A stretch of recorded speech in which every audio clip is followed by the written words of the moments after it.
Welcome to the Village. This is the season finale of this year. Thank you for joining us on Father's Day. We're happy to have everybody. Tonight, the Village is a virtual meeting space where teachers and community members can come together and discuss issues in our classroom and how they are affecting us and people around us, and most importantly, our students. Tonight, we are very honored to have our guest introduced by Lauren. Yeah, our guest tonight is Tiffany Espinoza. She's the Executive Director of Professional Graduate Education Programs here at Mount Holyoke, and we're thrilled to have her here talking about student engagement and technology. And so as Lily reads us the logistics slides for how to operate Zoom, we'll get ready and we'll be back with you shortly. Hi guys, thank you for joining us. It's exciting to be here this Sunday with everybody talking about student engagement and information learning technology. You know, I've loved technology ever since I was probably 5 or 6 and got my very first Commodore 64. And so this was an exciting topic for me to be able to talk with you guys about.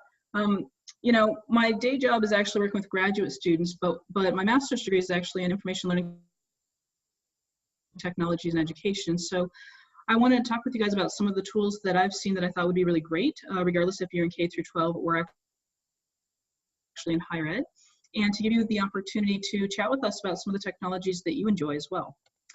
So the first thing that I think talking about technology is, what is your goal? There are all kinds of tools and apps and websites out there, but not all of them will help you get to your goal. Some of them are really shiny and we like to play with all the buttons and the whirligigs, but at the end of the day, the right kind of technology can actually help you in 3 kinds of engagement. Relational engagement, so that is actually having your students working with each other or having them work with you, or even having them work with students across the country at other locations. Behavioral participation, so you know that they're actually engaged in the work that you're asking them to do, whether that's exploring the work, if it's doing the assignment, if it's reviewing and preparing for assessment, regardless of what it is that they're actually participating in the activity. And the third area is really emotional and cognitive arena. And that's, you know, are these students actually taking interest and ownership in the work that they're doing? And of course, we always want to encourage that. And technology should actually help engage some of that, particularly when you are using some of the multimedia. One of the tricks is trying to find something that's not going to be too overwhelming for students, though, and especially younger students. You know, you don't want to be competing for their processing time of trying to learn new things, as well as dealing with too much rich media. And you see some great examples across the age ranges that operate differently. So, basic story here: always think about what your goal is before you start to use some of the technology. One of the most exciting things about technology to me is really how it can help you meet students' needs and some of the elements for success. And you know, this presentation is largely drawing from some of the best practices that we know through EL education and experiential learning education. And you know, in today's world, students are bombarded with messages. There's all kinds of current and exciting things that are going on that you can draw into your classroom that can make for a meaningful learning experience. Allowing students to be authors of their own work in new and creative ways can actually help them be actually engaged and more emotionally engaged in their work. We always want to allow them to demonstrate some craftsmanship and mastery through their work, and then finally some self-discovery. And so some of the tools that we'll be talking about in a few minutes will hit on different of these elements in different ways. The last thing that I wanted to focus on is that there really are different stages of learning, and when you're thinking about technology, you want to understand what stage of learning is this tool best used for. So is this something that's great for exploration and explaining a topic, or is it something that you want them to actually do and be engaged with, and so they're using the technology to create a work product? Is it something that they might use to review the learning that they've already done through a textbook or in the classroom? Are you going to use it for assessment? Is this going to be something that actually allows you to determine whether or not they've learned all the major issues in the class? And finally, some technologies are really great for reflective learning, and it allows students to use audio and video and pictures and actually hear from their peers in ways that help them be a more reflective learner. So I wanted to just set the stage because I don't want us to lose side of the role that both what our goals are, what the students' needs are, and where they're at in their learning cycle can really be impacted if you're using either the right or the wrong technology. So first off, in the sort of exploration side of things, one of the tools I wanted to focus on is this Edcitement. And I don't know if any of you guys have used it or seen it. If you have, feel free to type in the chat box and let us know. This is one actually that's hosted by the National Endowment for the Humanities. And so you're of course going to see a lot of things around arts, culture, foreign language, history, and social studies, and ELA in here. It's a wonderfully rich site, and actually people upload some of the work that they do, and there's a number of different resources. So I just wanted to give you a sense of some of the things that happen here. So you can do things like pull up audios of people reading original poems, and some of it are contemporary artists and some of them might be historic artists. And it's easy to access, it's easy to find resources on this site depending on what age range or what topic you're looking at. Some of them have interactive opportunities. So if you look in the top left-hand site, if you want to learn more about the 1800s and the American embargo, students can actually go on, you can share these resources with them, and they can start to explore for themselves and learn. And finally, you know, another feature of it is that they do have a variety of things. So this a class from Maryland actually uploaded a number of oral history projects. And sometimes just the audio or an audio and video can make the work come alive in a whole new way for students. And so I wouldn't want you to miss the opportunity to think about how can you use some of these open educational resources at the onset of that exploration and learning process. As you're organizing information, so Prezi is another resource that many of you may have seen. It basically creates a space for the author, which could be the faculty member or the teacher or the student, to start to organize their ideas. One of the reasons I really like Prezi is that basically the canvas is unlimited size, and the technology allows people to actually zoom in into individual items that they might be interested in. So here's an example about an American history timeline from 1887. At the most zoomed out, we see a whole lot of different resources, but we can't really read any of them in particular. But as you zoom in, you will start to see actual individual images. In Prezi, you can upload videos, you can upload audio, you can upload text. And so again, this is a tool, if you're using it as a teacher, to put something together and actually allow students to explore the information and spend the time on things that they're most interested in. So one student might be really interested in, for instance, a map. Another student might want to play a video. And so this is a way of packaging some of the information for students so that they can start to explore and understand the relationships over those time frames. And so Prezi helps you organize information and then share it out. Another one that I think is actually pretty helpful, again, this sort of comes more on the humanities and social sciences side, is another resource that organizes information and timelines. This one's called Time Mapper. It allows students actually to upload information, including pictures and short snippets of information about, in this case, it's about medieval philosophers. You can see along the bottom gray area the number of different of the philosophers, and students can actually scroll through and read the different ones, see where they're at on the map. It allows students to start to have a dynamic understanding, and again, builds in some of that multimedia that can engage students, because just reading the name doesn't always engage them as much. Time Mapper actually also allows students to work together to put together their own time map. So if, as a classroom activity, you wanted to have the students map current events that have happened in the last week or the last month, you can actually have them create their own time map. This is another one, TikiTalk. It works very similarly. It's a little bit more visually engaging, but you can see here, this is a very brief history of Britain. One of the things that they've done with this particular one is you can see some of the major events and where they happened. You can actually zoom in and zoom out. And most of these resources allow you to have some kind of additional resources. So on these ones, actually, if you click more, they've actually linked them to some Wikipedia pages, which allows students to see a lot more information. You could link it to a Google Doc or to some other resource that allowed you to shape the information that you wanted students to see. again, this is something teachers can use to put together information. And so this might be used, for instance, in as a part of a homework assignment or a snow assignment, or just preparation for class to hopefully get students more engaged than they might be through just plain text. Now they can start to see some relationships. There was actually a great episode of The Village a little while ago called There's an App for That talked about Kahoot and Socrative. So I don't want to go back over that, but I would feel remiss if I didn't at least mention them.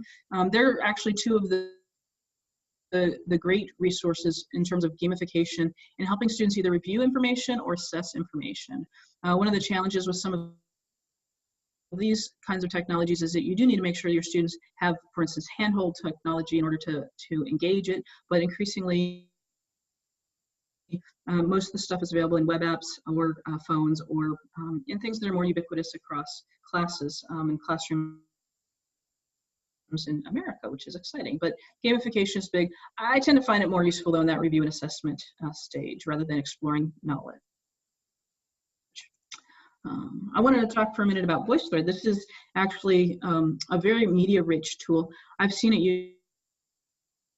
used in lots and lots of different ways. We've got a couple of examples that I pulled here. So VoiceThread is basically the fundamental idea is that it's kind of like putting together maybe a PowerPoint or something where you have different slides, but everything in it can be multimedia. So you can upload documents, videos, or images.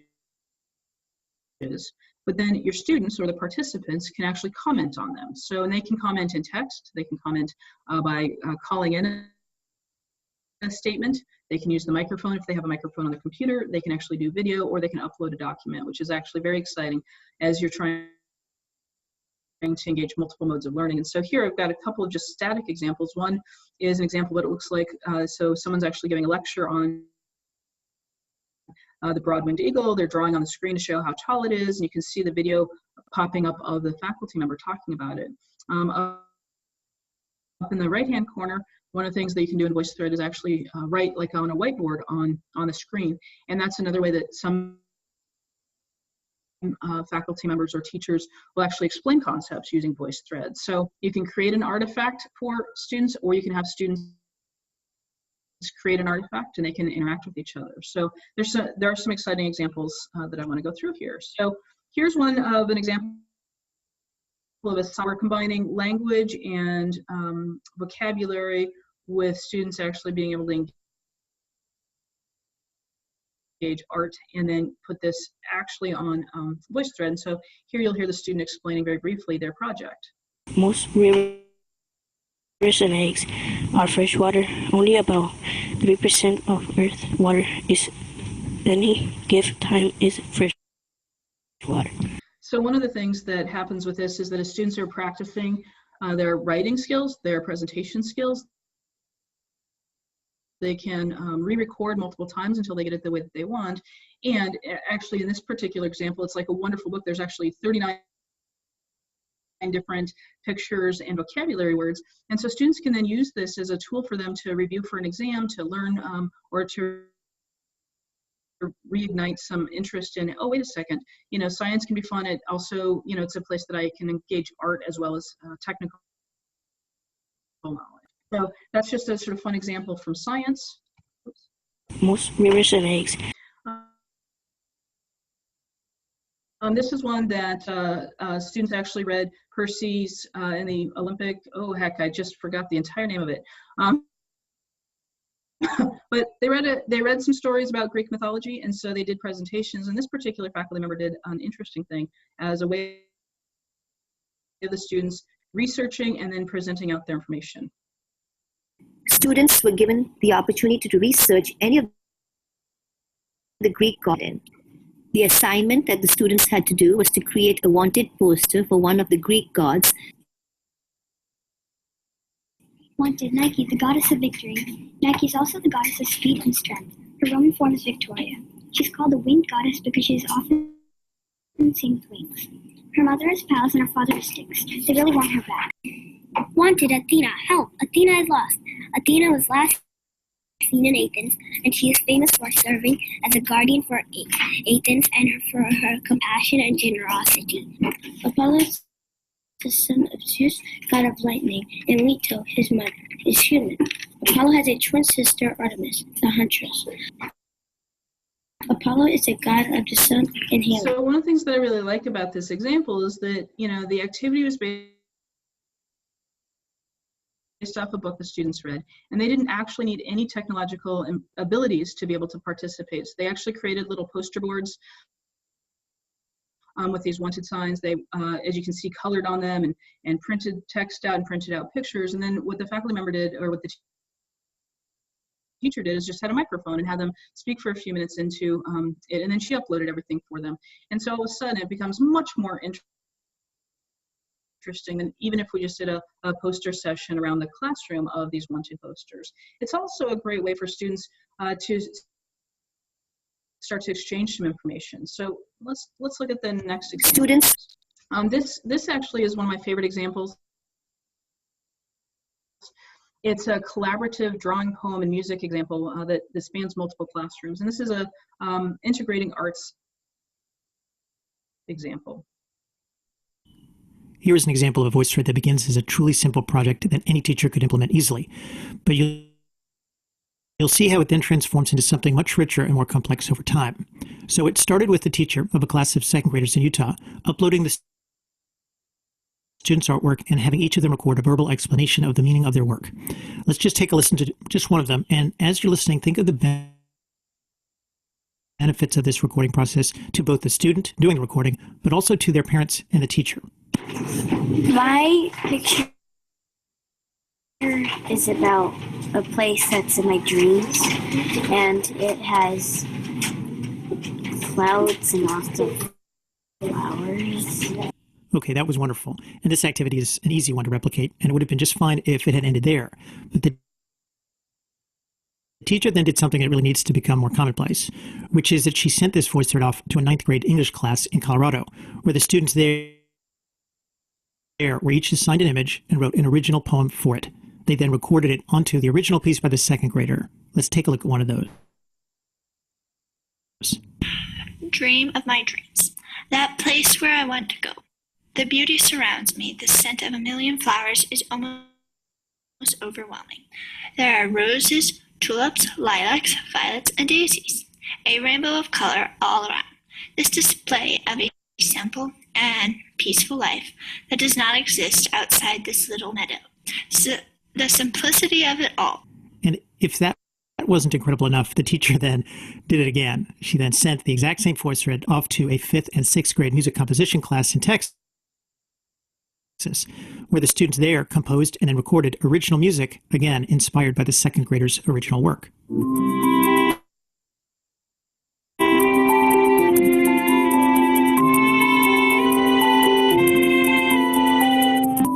So this is a model of 21st century creativity and collaboration, and it's a perfect example of how working together with others, you can create a digital artifact that is truly greater than the sum of its parts. To see the original voice thread and a lesson plan, check out the Visual and Performing Arts section of the Digital Library. So one of the things I love about this particular example is that although they did work with people across the country in different classrooms, an individual classroom could use this to integrate knowledge across different aspects of English, science, music. There's nothing about this that had to be across different classrooms, but it does. VoiceThread, because it's web-based, allows you to have some really interesting collaborations, not just within your school, but across different grade levels.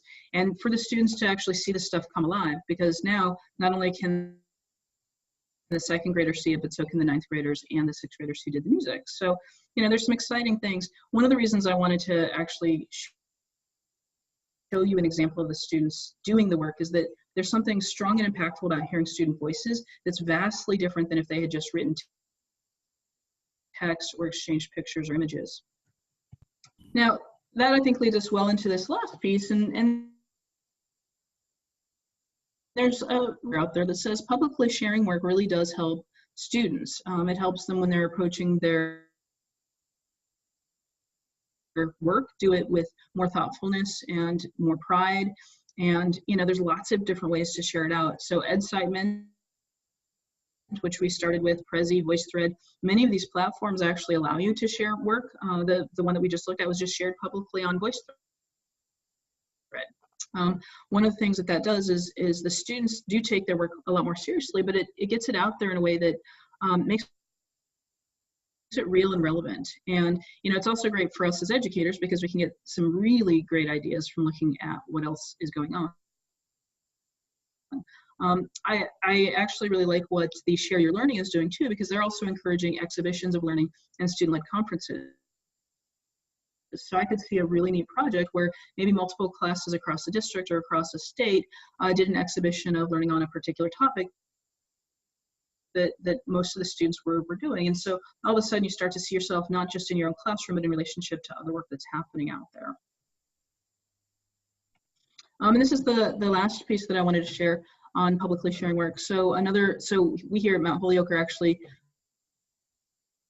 partnered with EL Education, and so they also have this Models of Excellence Center for High Quality Student Work, and so they've got a number of different resources, and it's a great place for you to go and get some ideas, or ideally to start using some of these technologies and post them out for students to use. So I just wanted to bring up some different examples. I didn't want this to be an encyclopedic version of all the technologies that are out there, but to kind of wet your whistle some on what is possible. And going back, one of the things that's important is to remember, what is your goal and what stage of learning is actually the thing that you're trying to elicit with your technology. And so I'm lucky to be here joined with two educators who've been in the classroom and are using things. I'd like to switch for a second to a conversation with us, but then I'd like to invite everyone who is on here to also contribute their ideas. So if you have an idea, please jump in the chat. Hold on just a second here while we put ourselves back on this screen. So.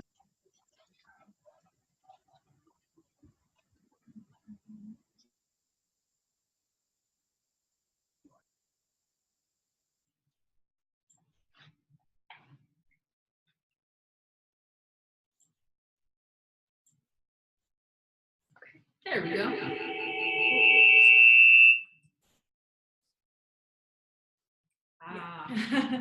Sound. Sorry about that, guys. Sorry about that. So I wanted to ask you guys. So you guys are in the classroom. Tell us a little bit about what age range you are teaching and what kinds of technologies you've used.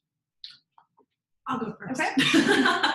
I currently teach 7th grade science in Springfield.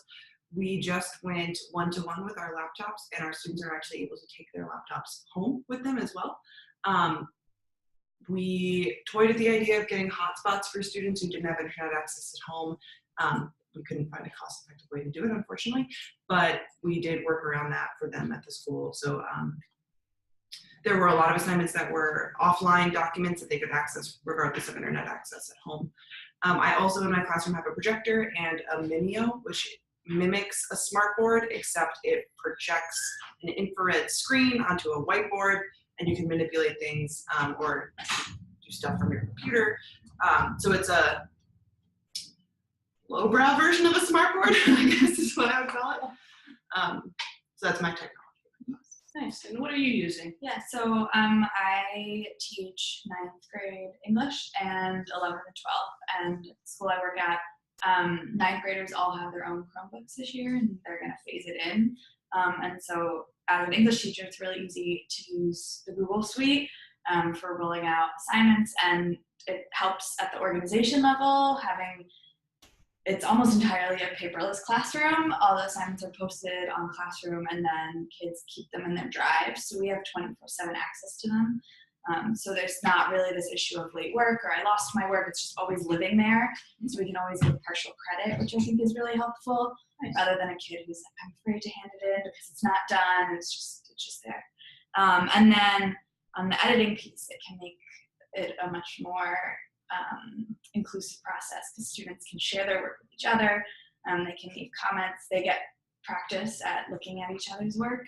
And it's also helpful for us because you can see in revision history, did kids do their homework? Or, like if you say work for half an hour, you can kind of tell if they were being faithful to that. And it's just really helpful for them to, I think it helps hold them a little more accountable because they know that we can always see it. And it keeps them on track during class too. It makes sense, and that's the kind of thing where it's amazing because you can give partial credit. Because how many kids prior to that have been in the space of they forgot their homework, they just didn't turn it in, they did some, there's 1,000 reasons why kids don't ultimately turn in stuff that actually may be done or may be done well, right? But doesn't quite get there. And so it's amazing how technology at the assignment or the review stage can make all the difference in the world, even if it's something as simple as the Google platform, which a lot of schools are using these days. Yeah. Out of curiosity, so in your science class, what have you found to be the most engaging for folks related to the technologies? And when you're using the lowbrow smartboard, how are you using it to engage students? So the Mimeo itself I found difficult to use for student engagement in particular. I found that it makes my life a lot easier in terms of like annotating a diagram that I don't then have to go back and erase the whiteboard and redo everything for the next class that I have coming in. So, I mean, they really like going up and moving things around, but it has essentially functioned the same as a whiteboard for me. What has really changed their engagement is their one-to-one laptops. They love having a screen in front of them. They've gotten better at using it what it's supposed to be used for gradually over the course of the year once that kind of like wore off. But I have increased my use of simulations and online texts quite a bit. It allows me to vary a lot more content for students, which just like like you were mentioning with the timeline, if a kid is looking at something that they're more interested in, their engagement just shoots through the roof. So from like me being able to give out different content, it has really, really helped me, which has helped their engagement, but also just varying the activities we do. So it's not always paper and pencil or a book. It's we're going to go see how natural selection works over 1 million years, which you can't really do the same way. That's exciting. Well, I think, the evolution of some of the digital textbooks and the availability of some of the videos or other kinds of resources changes the game because someone in the world needs to create it for the first time. And then, I think there's a digital literacy that happens for teachers, right? You guys have to figure out where to go and how to find this stuff and how to best use it. But it does unleash a large potential. So let me ask you guys, how did you learn some of these technologies, or how did you find some of the things that you really like in your classroom? What was that process? Google. I know. It's the answer for all of us. I know. I do feel lucky in that I'm not super far removed from sort of being in the student seat, which has helped a lot, and growing up sort of with technology has helped. I know that last year I worked in a different school, and that was my huge learning curve with Google. And I still don't know all the things that Google can do, like I thought I did, but I'm always discovering new things about it. Like forms can be quizzes now, and it just keeps track of so much data that I think is untapped. So I think just playing around with it is really helpful, and also asking students. Like I work at high school, and they know a lot more about it than I do sometimes. So I think just asking them, like, who knows, like how to do this, or is there a way to do this? And they're more than often very helpful because they like using the technology much more than just writing with pen. More seriously than Google, though, too. Asking other teachers, like for instance, when we recorded, there's an app for that. I was like, oh my goodness, and I downloaded Socrative immediately. Like, so using the people around you, like knocking on the door next to you, and asking professionals. Like, I learned a lot in my technology course when I was an MIT student here. So just being open to possibilities and seeing cool ways that things can be used.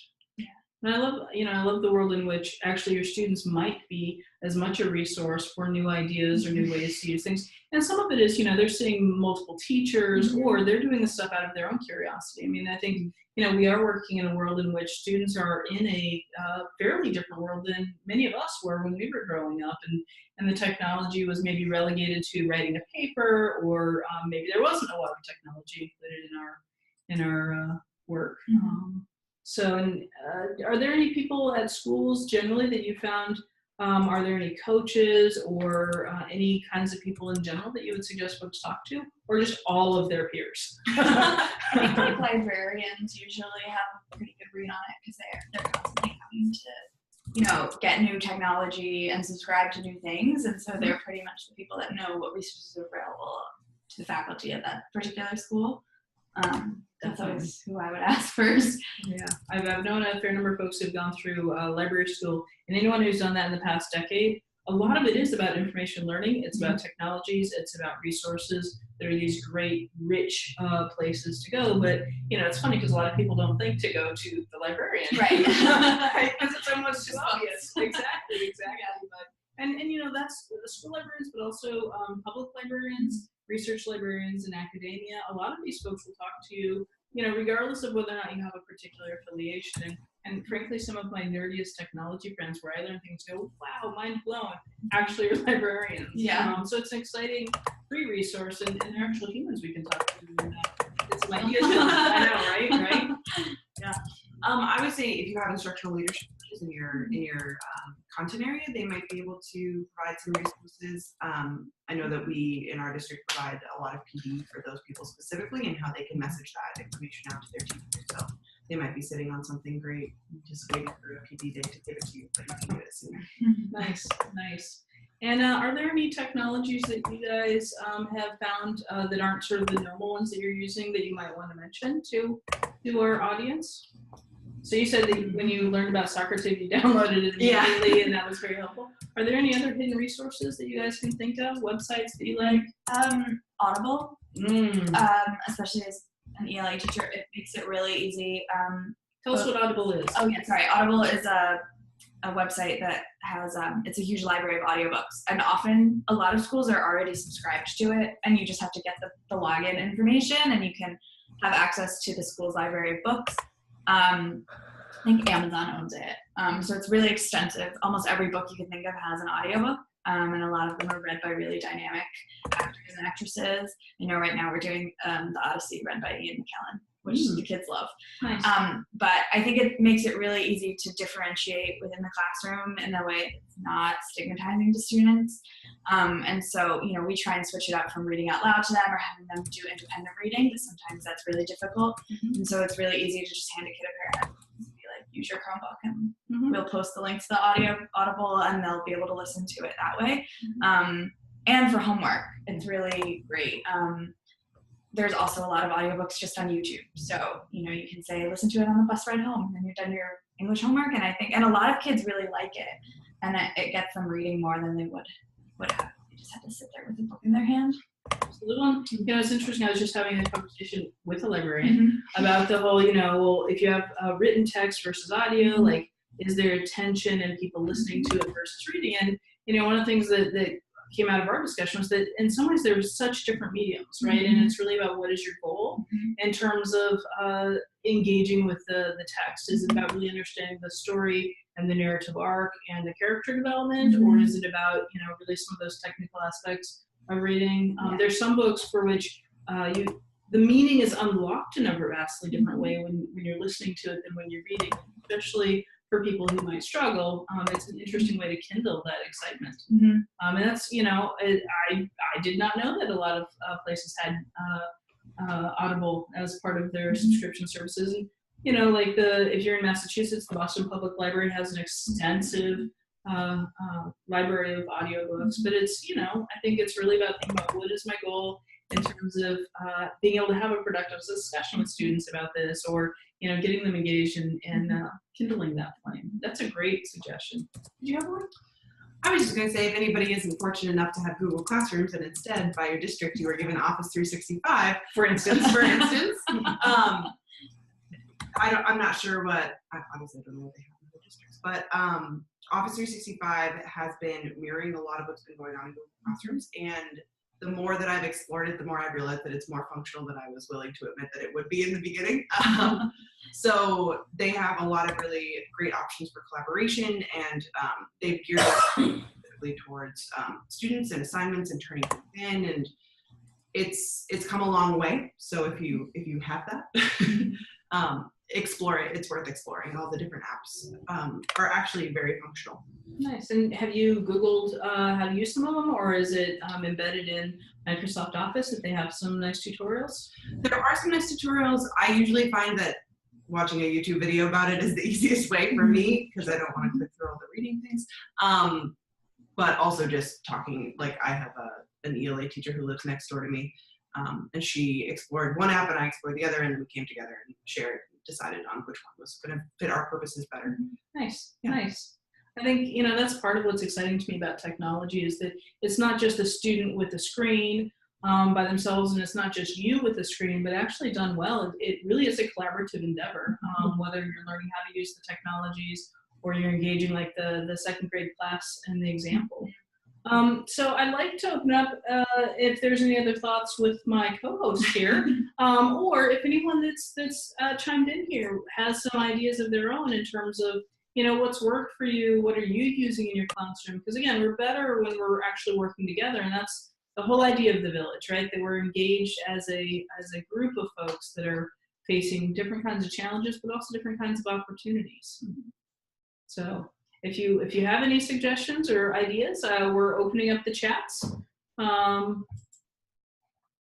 Or you're welcome to turn your video on if you can and wave at us, and we'll turn your audio on if need be. So Cheryl, I teach third grade and I have used Seesaw successfully. Cheryl, would you be willing to come on the video and talk with us about that a little bit? I'm not familiar with Seesaw. I have only 6 laptops for 26 students. Wow. And then I went through Donors Choose a few years ago, and I have 3 iPads. And we do the Seesaw on iPads, and it's just awesome because the students, they will discuss, explain, create. We do fluency readings on it, and they can draw on top of it, Nice. take pictures, record video. So it has pretty flexible, a lot of flexibility on it. And then once I approve it, their parents can see it. So that's, another way of sharing without going all too much. But you can actually record, see their growth in their fluency readings from the beginning of the year toward the end. And I don't know, it's just been very simple, and the kids have figured it out more than I have. Nice. Nice. Yeah, I think that's the case sometimes with some of this technology is they take to it like fish to water. But that's great. And I love the idea about actually connecting the work that students are doing to parents, because how exciting is that? I mean, I think sometimes it's there is a distance there, and most parents, I would hope, would be actually pretty interested in what the class is doing, what their student is doing. And I appreciate too that some of these technologies are a lot easier for folks to learn, because you want to be careful not to have technologies that the learning curve on it is so steep that students can't even get engaged. So we'll have to check out Seesaw and add it to our list of resources. Thank you, Cheryl. And 2 other apps I've used that I think are really fun are Chatterpix or Chatterpix Kids, and then also Green Screen Do Ink. And we've really had some good times with those. So tell us a little bit more about them. I'm not familiar with them. Chatterpix Kids, I use the one for the younger kids. They take a picture, like either they've drawn their own.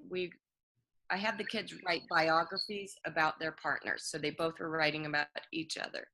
They drew a picture of their partner, and then they take a photo on Chatterpix Kids and basically draw a line across where the mouth is, and then record, and the mouth moves. And the kids just absolutely love that. And then they can add little things like a tiara or sunglasses or different things, so they can add those little icons. Now, the Green Screen Do Ink has been a little bit harder for us to figure out to do well, but basically you have a green screen like you would in the TV men, the reporters and stuff. And then you can put any background on, like we did a picture of a castle, and then we described our fairy tale, and they kind of did King Midas, and we just didn't get it to work very well. But you can put green around them, so just their head is showing, and have it in the center of the princess or King Midas. And so it takes a little more practice than but it's been fun. So those are the 3 that I've really had fun with. That's excellent. And I really appreciate you sharing those. It's funny, I saw as I was preparing for this and looking at some different technologies, I saw one that was kind of interesting where people were using some pictures of cells. And so I could imagine using the green screen technology to have it, behind folks and being able to sort of point out different things would be pretty interesting. But some of them do have a steeper learning curve. That's great though. Thank you so much. I really appreciate you sharing those.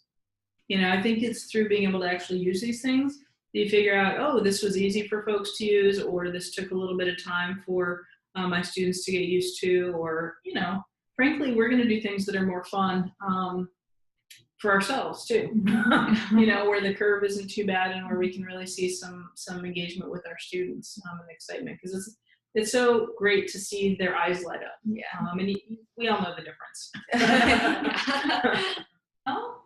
It looks like I think we've basically come to an end here. Mm-hmm. I think this is the end of this season of the Village, which, frankly, my hat's off to Bev Bell. She's done an amazing job in pulling together amazing co-hosts, fantastic speakers. It's been a wonderful, wonderful resource. And I'm looking forward to what season 2 will bring.